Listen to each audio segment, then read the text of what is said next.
تسا نبی دی ناموس نال غداریاں کر کے پیسے لڑ دیو قوماں کولو، تمہیں پتہ ہی نہیں ہے حضور کی عزت کا مسئلہ کیا ہے۔ تو رب سب سے بڑا غیور ہے، حضور نے فرمایا سب تو بڑا غیرت مند رب ہے۔ جناب یوسف علیہ السلام دے بھائیاں نے جناب یوسف علیہ السلام نو کھوہ وچ سٹیا نا تے قافلہ آ گیا، انہیں ڈول پایا تے جناب یوسف ڈول پکڑ کے تے کنویں دے باہر آ گئے۔ قالوا یا بشرا ھذا غلام، وہ کہنے لگے وہ کتنی خوشخبری والی بات ہے، یہ تے وچوں بچہ خوبصورت نکل آیا۔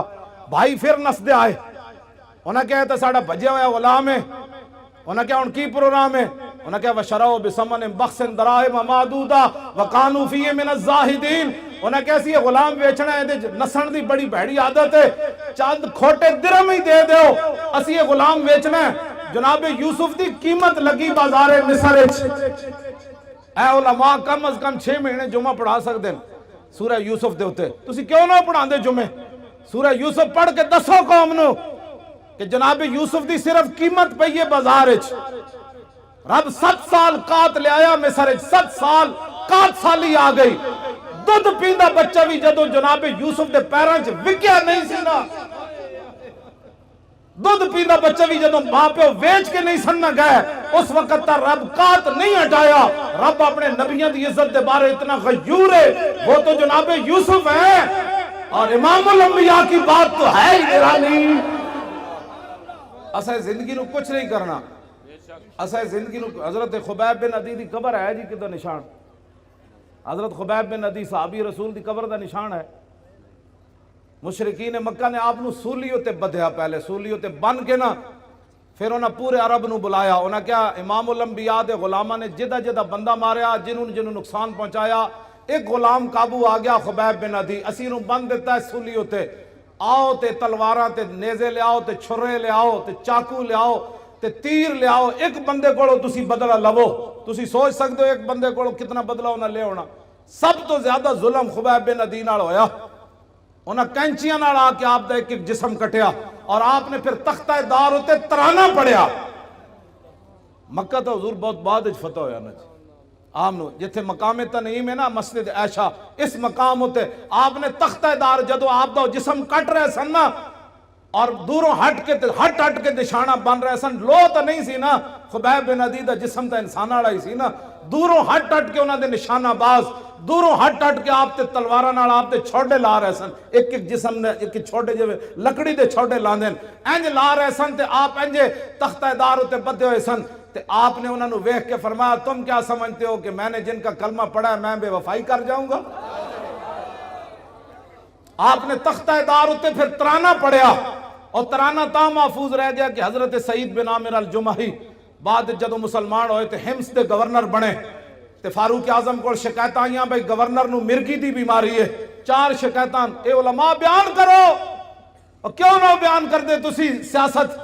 انہوں نے کہا رسول اللہ 10 سال خود سیاست کی تھی، ممبر تے بھی حضور ہی بیٹھے، تخت تے بھی حضور ہی بیٹھے، عدالتہ بھی رسول اللہ دیا سن، بازارہ بھی حضور دا دین سی، کیوں نہیں تسی بیان کر دے؟ تو انہوں کمیٹیاں کہہ دیا مولوی صاحب تسی سیاست دان ہو گئے ہو، انہوں نے کہا جس نبی دا میں کلمہ پڑھیا ہو نبی نے سیاست کی تھی۔ یہ حضور تاں گل محفوظ رہ گئی کہ سعید بن عامر جڑے اس موقع تے موجود سن جو کلمہ نہیں سی انہاں پڑھیا، بعد جو انہاں کلمہ پڑھ لیا، انہاں پھر صحابہ نو دسیا سی کہ انہاں نال تو آپ نو جدو حضرت عمر کو 4 شکایت آئیاں نا بھئی مرگی دی بیماری، حضرت عمر نے حمص سے تو طلب کیتا، میں جدو حمص دی حدود داخل ہویا نا جی ملک شام جدو میں گئے سی تو میری اکھاں رون لگ پئیاں سن کہ اے او شہر ہے جدے وچ گورنر حضرت سعید بن عامر الجمحی، قبر میں نو نہیں ملی، میں اتھے حاضری ضرور دی خالد بن ولید دی قبر تے، آپ دی قبر میں نو مل گئی، میں اتھے حاضری دیتی۔ بہرحال سعید بن عامر الجمحی جدو حضرت عمر کو آئے نا 4 شکایتاں سن، انہاں وچ ایک مرگی دی بیماری، آپ نے فرمایا تو انہوں مرگی دی بیماری روزانہ ڈھائے پاندے ہو بے ہوش ہو جاندے ہو؟ آپ نے عرض کی تھی نہیں، انہوں نے کہا پھر بے ہوش کیوں ہوندے ہو؟ فرمایا جدو جسم کٹیا جا رہے سی نا سولی تے بن کے، اس ویلے میں موجود سی، تے میں جدو تصور کرنا میں بے ہوش ہو جانا۔ اتنا بڑا ظلم ہویا سی حضرت خبیب بن عدی نال۔ خبیب بن عدی نے تختہ دار تے ترانہ پڑھیا، سنا دے ماں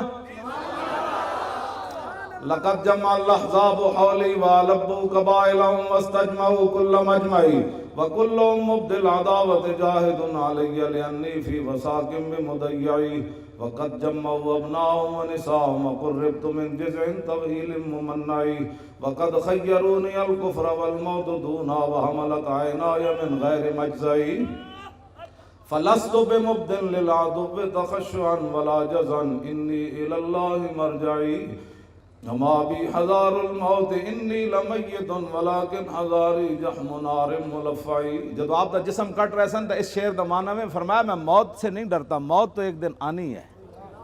وما بی حذار الموت انی لمیت، فرمایا موت میرا کچھ نہیں بگاڑ سکتی، آج نہیں تو کل تو اس نے آنا ہی تھا. ولیکن حذاری جحم نار ملفعی، میں تے اس جہنم دی اگ دے شعلے کو ڈرنا جڑا پورا لپیٹ لے لوے گی. ہاں فرمایا موت سے میں نہیں ڈرتا، میں تو اس آگ سے ڈرتا ہوں کہ حضور سے بے وفائی ہو گئی تو پھر کیا ہوگا. فضل العرش صبرنی علی ما یراد بی فقد بدوا لحمی وقد یاس مطمعی. فرمایا انہوں نے تو میرا جسم بھی کاٹ دیا اور میرے زندہ رہنے کی امید بھی مک گئی. ظاہر جسم جب کاٹا جا رہا تھا تو پھر آخر میں چہرے کو انہوں نے تلواریں ماری نا، پھر آخر میں ناک کان انہوں نے کاٹے، آنکھوں کے اندر پھر برچھے تو آخر میں ڈالے نا. انہوں نے کہا کہ انہوں نے تو میرا جسم کاٹ دیا، اب زندہ رہنے کی امید بھی ختم ہو گئی. آگے الاللہ اشکو غربتی ثم قربتی وما ارصد الاحزاب لی عند مسرعی. اب میری غریب الوطنی اور میرے اوپر جو ظلم ہو رہا ہے میں اس کی شکایت اپنے رب کی بارگاہ میں کر رہا ہوں.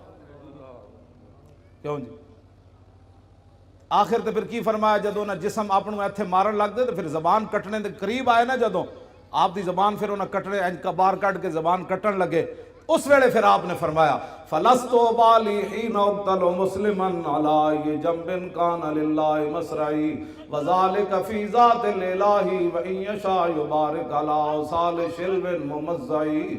فرمایا میری زبان کاٹنے کے بعد اب یہ خاموش ہو جائے گی. فرمایا سن لو، مجھے تمہاری اب زبان کاٹنے کے قریب آ گئے، مجھے اس بات کی کوئی پرواہ نہیں تم میری زبان کاٹنے لگے ہو، اس لیے کہ میں دنیا سے محمد عربی کا غلام بن کے جا رہا.